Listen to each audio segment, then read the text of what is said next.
Mbah, yang punya masalah printer, terutama susah nyala di pagi hari, solar susah naik, terus seperti masuk angin, endut-endutan berebut, bahkan bisa sampai mati.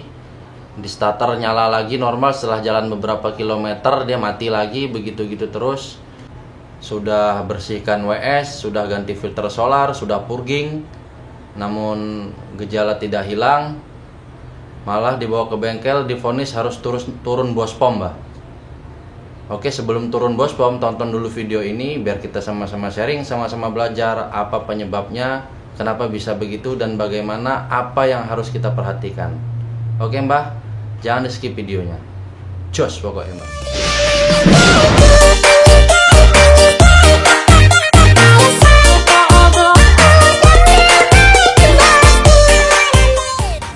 Halo Mbak YouTube, apa kabar? Assalamualaikum warahmatullahi wabarakatuh. Salam sejahtera buat kita semua. Mudah-mudahan hari ini semuanya dalam keadaan sehat ya Mbah. Amin ya robbal alamin. Oke Mbah, hari ini saya sengaja pakai rompinya Pentermania karena tadi malam Pentermania baru saja merayakan hari ulang tahunnya yang ke-12 tahun. Selamat ulang tahun buat Pentermania.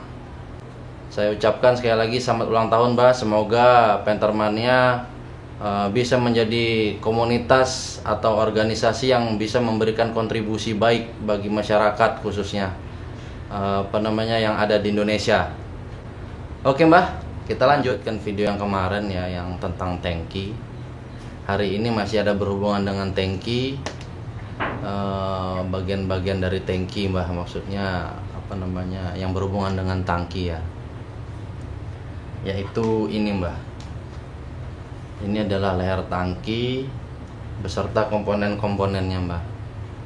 Nah, kadang-kadang banyak orang yang entah itu abai, entah itu memang tidak tahu, atau dia tahu tapi dia masa bodoh, bahwasanya ada part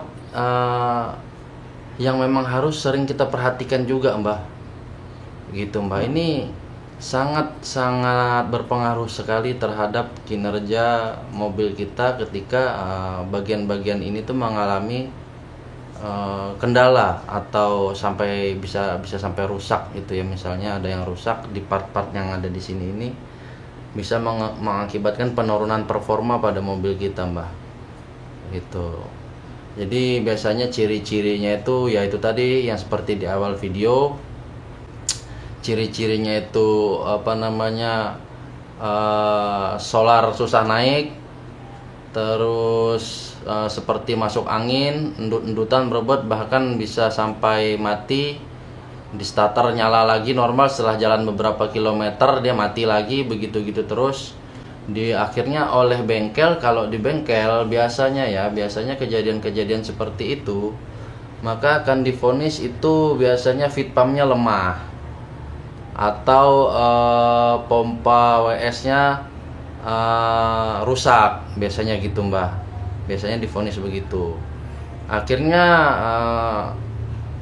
kita orang awam, karena yang memvonis itu mekanik, jadi kita percaya, akhirnya kita ganti.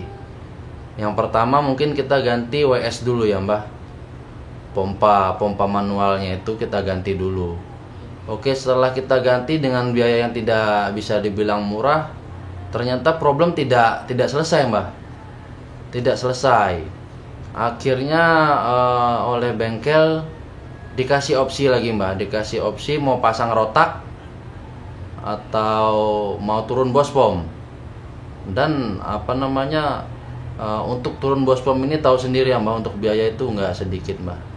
Mungkin kalau pasang rotak sih bisa menjadi solusi sementara ya, kalau memang yang lemah itu adalah si feed pumpnya. Tapi sementara ya Mbak, sekali lagi sementara, karena katanya sih tidak disarankan untuk digunakan dalam jangka panjang untuk penggunaan rotak. Karena memang Isuzu Panther sudah didesain tidak perlu menggunakan rotak Mbak, ketika keadaan feed pump di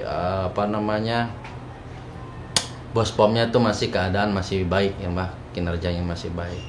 Nah, sebelum kita memvonis yang besar-besar itu Mbah, sebelum kita memvonis ke arah yang besar-besar itu, yang tentunya biayanya tidak sedikit dan justru membuat kita pusing, kita harus melakukan pengecekan terhadap jalur-jalur yang ada di sistem suplai bahan bakar. Oke. Kemarin kita sudah kuras tangki. WS-nya sudah kita ganti, sudah kita bersihkan misalnya begitu ya. Filter sudah kita ganti. Terus kita sudah purging diesel. Namun gejala untuk berbet dan susah nyala, dan ketika jalan mati, di starter nyala lagi, jalan berapa lama mati lagi, itu tidak terselesaikan. Selang-selang sudah kita ganti karena kita khawatirnya karena khawatir terjadi masuk angin dari bibir selang. Kita sudah ganti selang, ternyata problemnya belum teratasi. Jadi saya coba sharing di sini, Mbah. Coba lakukan pengecekan terhadap komponen yang ada di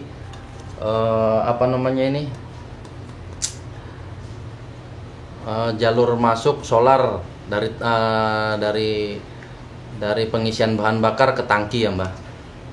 Kalau kita mau ngisi bahan bakar itu kan pasti dari sini. Ini udah saya buka ya, Mbah. Kita cek dulu bagian-bagian ini, Mbah. Nanti saya akan coba bantu sharing di sini. Sekali lagi, video ini saya buat untuk sharing tanpa bermaksud menggurui, terutama bagi mbah-mbah yang sudah master, yang sudah punya pengalaman tentang permesinan, khususnya mesin penter. Saya mohon bimbingannya, Mbah, mohon buliannya ketika di konten-konten saya ini banyak yang salah, baik cara ngomongnya, penyebutan part atau dan lain-lainnya gitu. Mohon bimbingannya, mohon caci makinya supaya saya bisa memperbaiki video-video saya. Begitu, Mbah. Jadi lanjut lagi, Mbah, mengenai leher ini ya, Mbah. Saya nggak tahu nyebutnya apa, yang pasti ini posisinya itu ada di lubang pengisian solar kita, Mbah. Ini tutup solarnya ya, ini tutup solarnya, tutup bahan bakar, tutup tangki. Nah, ini lubangnya. Nah, untuk penter kapsul saya nggak tahu kalau kotak ya, karena juga saya bukan experience, bukan yang ahli di bidang perpenteran. Saya hanya mencoba untuk sharing. Saya nggak tahu kalau di penter kotak itu apa persis sama seperti ini atau tidak. Yang pasti ini penter kapsul. Penter saya rilisan tahun 2008 ya, Mbah, tipe LM. Nah, apa sih ini yang ada di sini, bagaimana cara kerjanya ya, Mbah? Oke. Saya coba sharing satu persatu, mulai dari ininya dulu nih. Oke. Ini adalah jalur masuk solar ya, Mbah. Ketika kita ngisi di pom bensin, ini jalur masuk utamanya. Ini si nozzle pom bensin itu dimasukkan dari sini. Nah, ketika nozzle masuk dalam waktu ketika kita mengisi solar, pipa yang besar ini, Mbah, ini kan ada dua pipa ya, Mbah. Yang satu kecil, yang satu besar, yang kedua-duanya ini adalah ya sama-sama tugasnya untuk pernapasan atau udara, jalur udara. Nah, bedanya di pipa yang besar ini, berhubungan langsung dengan tangki. Ini ke tangki. Ini langsung ke tangki yang besar ini. Nanti Mbah boleh telusurin di empusnya, Mbah, di penternya, Mbah. Yang ini tuh langsung ke tangki. Yang ini yang memang begini, Mbah. Ini langsung ngelos begini. Nah, nanti di video ini akan kita ulas terus ya, Mbah. Makanya jangan di skip-skip, Mbah. Nanti ketinggalan malah gagal paham. Malah aku sing dibully. Itu, Mbah. Nah, fungsinya yang ini sebagai sebagai pernapasan tangki, Mbah. Breather tangki. Gitu. Jadi saya mengambil bahasa sederhananya melalui logika saya ya, Mbah. Penjelasannya seperti ini. Ketika kondisi tangki itu diisi solar, otomatis kan ada yang namanya pertukaran udara ya, Mbah. Pertukaran udara dari dalam tangki harus keluar, karena udara yang tadinya mengisi kekosongan solar bertukar keluar dengan solar yang baru kita isi gitu loh, Mbah. Nah, piye ini bahasanya, Mbah. Jadi misalnya tangki keadaan setengah nih, solarnya setengah, otomatis yang setengah lagi kan udara nih, Mbah. Nah, ketika kita ngisi solar, mau kita fullin tangkinya, nah solar masuk, otomatis udara tadi yang setengah tadi kan harus keluar, Mbah. Itulah fungsi ini, Mbah. Gitu, mengeluarkan udara tersebut yang ada di dalam tangki itu melalui selang ini. Nah, ketika selang ini trouble, mampet, kotor, mampet lah gitu ya, Mbah. Itu yang menyebabkan si nozzle SPBU itu, si nozzle pom bensin itu cetek, bentar-bentar cetek, bentar-bentar lepas gitu. Jadi harus ditahan sama si operatornya gitu, Mbah. Sementara kalau kondisi normal sebenarnya itu tidak perlu ditahan gitu, kecuali solar itu sudah sampai ke bibirnya dan mengakibatkan ini vakum ya, Mbah, gitu. Jadi itu baru dia memutus atau melepas dari handle si nozzle solar tadi, SPBU tadi. Kalau ininya bermasalah, itu mengakibatkan si nozzle ini sering jepret-jepret, Mbah. Jadi si operator harus nahan. Itulah fungsinya, Mbah ya. Jadi menggantikan sisa udara yang ada di dalam tangki, mensirkulasikannya keluar melalui ini, Mbah. Karena otomatis ya, Mbah, otomatis ketika kita ngisi solar kan ini kita buka, Mbah. Nah, ini dia ada lubangnya di dalam yang besar ya, Mbah. Mudah-mudahan kelihatan. Ya, ini yang besar ini. Jadi nozzle dimasukin, ngisi solar, dudut, terus solar udara yang ada di dalam tangki keluar melalui selang ini, keluarnya dari sini. Yes. Nah, kalau ini lancar, maka si nozzle tidak akan jepret-jepret, Mbah.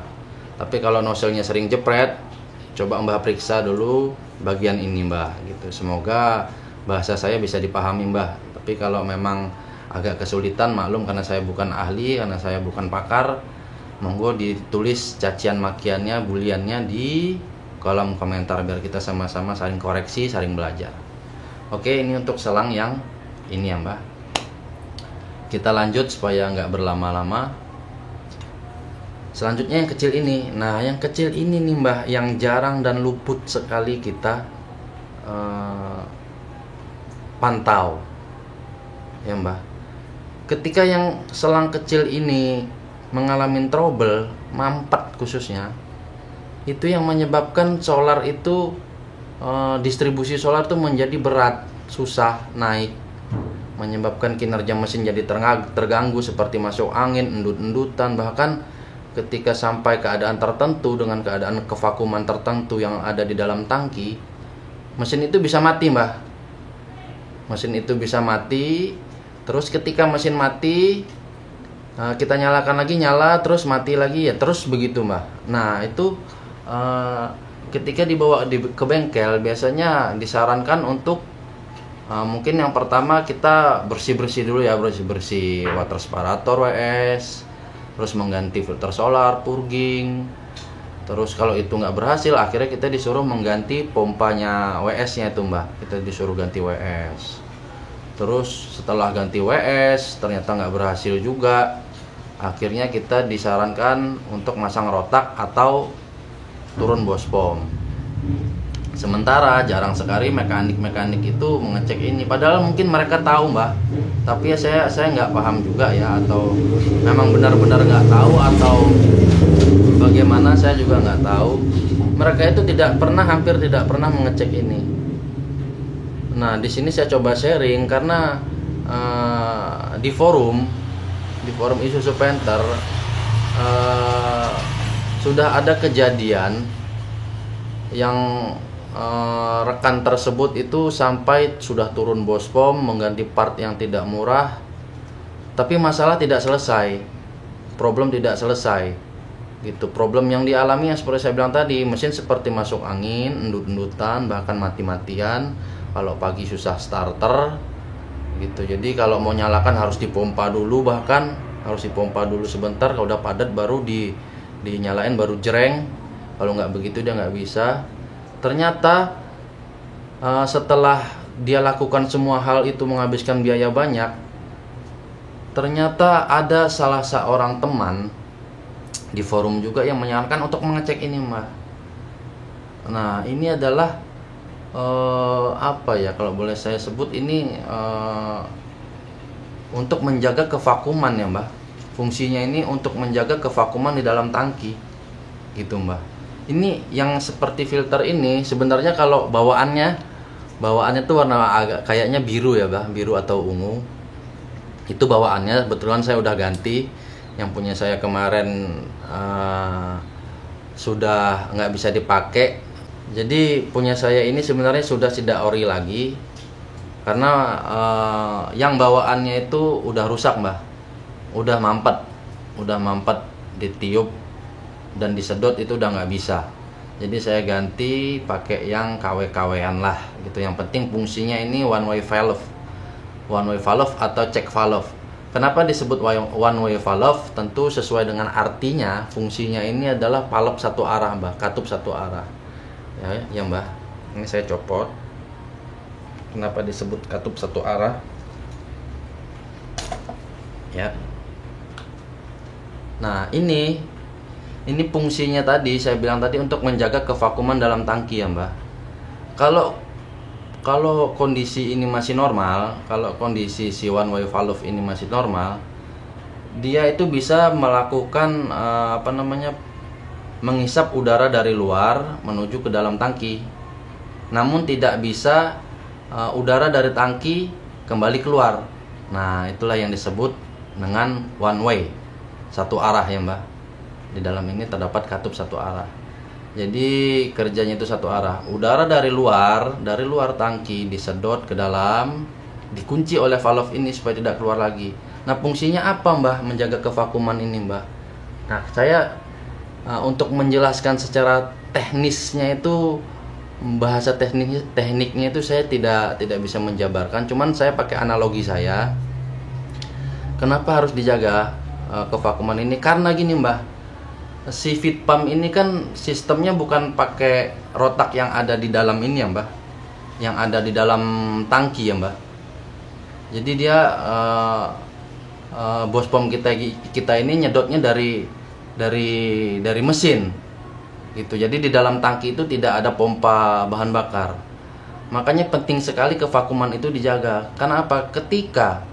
Ketika kondisi tangki benar-benar vakum dengan adanya daya hisap dari bos pump kita, dari si feed pump bahasanya kalau saya tidak salah, kalau salah mohon dikoreksi. Dengan adanya daya hisap dari feed pump mengakibatkan terjadi kevakuman di dalam tangki mbah. Nah, kevakuman di dalam tangki ini kalau tidak terjaga, maka kinerja dari feed pump itu menjadi berat. Otomatis suplai solar yang dari tangki sampai ke ujung nozzle itu mengalami hambatan yang cukup berarti mbah kalau udah terjadi kevakuman yang sangat tinggi ya mbah. Jadi logikanya begini mbah, yang saya maksud kevakuman tinggi itu anggap aja gini mbah, anggap aja ini saya udah sediakan selang transparan ya mbah. Anggap aja kita sedot. Ketika kita sedot misalnya botol aqua gitu ya mbah. Botol aqua itu kalau kita sedot terus dalam keadaan ketutup, dia tuh bisa ngempot mbah. Gitu, bisa kempot bahkan sampai prek gitu mbah ya. Coba deh. Nah, itu karena apa? Itu karena daya hisap kita tadi mengakibatkan kevakuman yang ada di dalam mbah, tidak terjadi pertukaran udara di sana. Gitu mbah. Nah, untuk ini tidak bisa bekerja mbah. Ini kerjanya tidak untuk itu, karena sekali lagi nih lubangnya ada di sini ya mbah. Jadi berhubungannya itu adanya di sini. Nah, sementara ini kan kita tutup. Nah, ini kan kita tutup. Gitu mbah. Nanti saya jelaskan juga nih, tutup ini sebenarnya ada fungsinya juga mbah, selain buat tutup tangki ya mbah. Jadi ketika kevakuman itu tinggi, tidak ada terjadi pertukaran udara, sangat memberatkan kerja dari bos pump kita mbah. Disitulah terjadi endut-endutan mesin seperti masuk angin, udah dipompa-pompa setengah modar. Terus kalau pagi susah nyala. Kenapa pagi susah nyala? Karena itu tadi kevakumannya tidak terjaga gitu. Nah, kevakuman tidak terjaga ini ada dua gendangnya mbah. Dia loss atau dia terlalu vakum ya mbah. Dia loss atau terlalu vakum, dua-duanya ini berakibat fatal, berakibat buruk buat kinerja mesin. Nah, kalau loss itu tadi dia mengakibatkan mesin juga susah nyala kalau pagi hari mbah. Harus kita pompa dulu. ojek, kita pompa dulu sampai padat, baru bisa starter, baru langsung jreng. Kalau enggak dia agak panjang starternya, harus berulang-ulang gitu Mbah. Nah kenapa kok bisa gitu? Jadi logikanya kembali lagi Mbah, kalau dia ngelos seperti ini ya Mbah, nih selang transparan, tak sedot air ya, saya sedot air. Oke. Nah, kalau dia kevakuman yang terjaga, Mbah, air itu masih ada di sini loh, Mbah. Mudah-mudahan kelihatan ya. Kelihatan nggak sih? Ini nih, air tuh di sini nih. Nih, ada nih. Dia nggak kembali ke tangki. Anggap aja ini selang solar. Gitu. Ini nggak balik lagi ke tangki, Mbah. Tuh, mudah-mudahan kelihatan ya. Kelihatan nggak sih? Aduh, ya Allah, mudah-mudahan kelihatan. Ya, ini dia di sini nih. Karena apa? Karena kevakumannya terjaga, Mbah. Tuh, kalau kevakumannya terjaga, si solar yang tadi sudah terhisap, yang diam di jalur solar, itu nggak balik lagi ke tangki. Sehingga besok pagi kita nyalain pun dia langsung ketarik oleh bos pom. Jadi nggak perlu usaha keras, nggak perlu usaha panjang, dia langsung cek jreng, langsung nyala gitu ya Mbah. Karena solarnya tadi masih tersimpan di sini. Tapi ketika kevakumannya tidak terjaga, dia loss.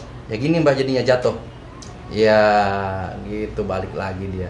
Mudah-mudahan bisa dipahami ya Mbah penjelasan saya yang agak deso ini Mbah. Itulah pentingnya menjaga kevakuman tangki Mbah. Jangan sampai gara-gara hal yang kecil ini, yang ya ini segede jempol lah, anggap aja. Jangan sampai gara-gara yang hal segede jempol ini kita sampai mengeluarkan uang berjuta-juta Mbah, turun bos pom. Kita cek dulu yang kecil-kecil Mbah, gitu. Kita cek dulu yang kecil-kecil, termasuk tadi untuk penggantian selang atau motong bibir selang. Itu adalah langkah awal yang cukup baik juga Mbak, itu bagus, itu memang harus dicek juga. Siapa tahu memang kesalahannya dari situ, terjadi masuk angin dari situ, rembes, anginnya ngempos, bisa jadi dari situ, itu juga bagus. Selanjutnya setelah kita melakukan penggantian selang atau pemotongan bibir selang, kita cek ini gitu Mbak, kita cek ini. Jadi dia bisa nyedot, tapi dia nggak bisa keluar, tidak bisa sama sekali Mbak. Saya akan tunjukin ya Mbak, kondisi normal itu dia nggak bisa, dia tidak bisa balik udaranya Mbak. Tuh Mbak ya. Oke, tidak terjadi kebocoran.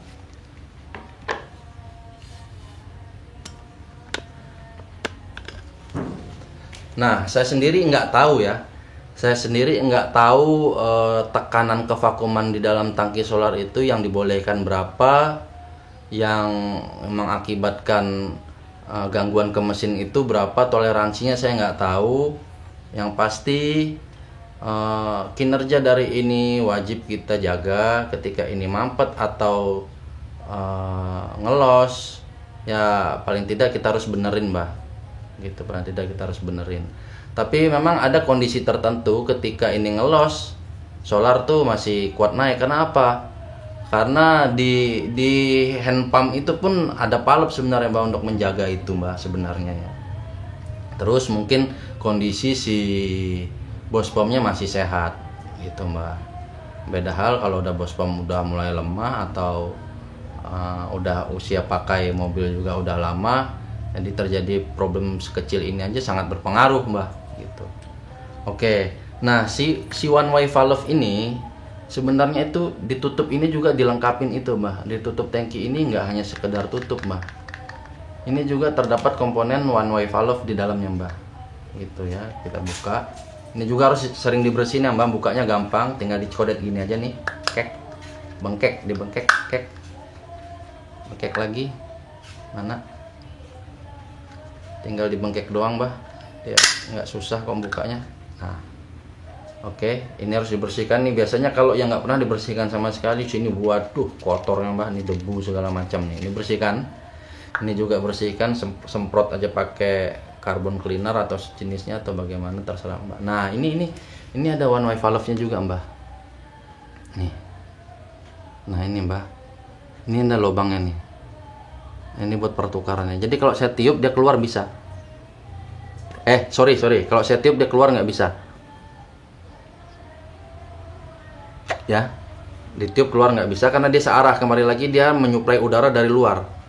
Nah kalau saya tiup dari sini, tuh bisa mbah ya, ada suaranya ya. Mudah-mudahan kerekam. Nggak apa-apa nih mulut saya bawa-bawa solar mbah, demi mbah semua nih, demi kita sharing-sharing mbah. Tuh ya mbah ya, dari luar dia bisa masuk, dari dalam dia nggak bisa keluar. Nih keadaan normal mbah. Jadi apa namanya, di sistem tangki solar kita itu ada dua one way valve, satu di sini, satu di sini. Ya, jadi ketika yang di sini mampet masih ada yang di sini, gitu mbak.